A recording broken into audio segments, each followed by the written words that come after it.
How to convert multiple images to one PDF file. Hi guys, let's get started immediately. Now the first thing you want to do is to be on any browser of your choice. Now head over to the search bar of your browser and you want to type image2pdf.com. Now this is a website we are going to be using. Now you want to head over to upload files and tap on it. Now you can go ahead and search for the images that you would like to convert to PDF.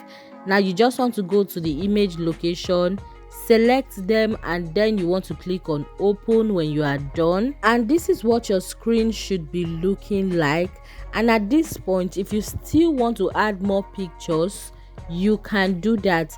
Now all you need to do is to go to upload files again and then go ahead to select the pictures you want to add to the already existing ones. And when you are satisfied with the number of photos that you would like to convert to PDF, you want to click on combine. Now after downloading, I'm going to head over to the file location, and here is the file that we just downloaded.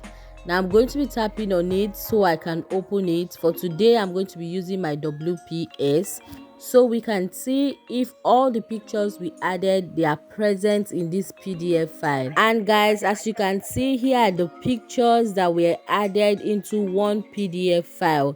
Now if you found this video helpful, you want to click on the subscribe button to subscribe to this YouTube channel for more useful tutorials like this. Now I'll see you in my next video. Bye.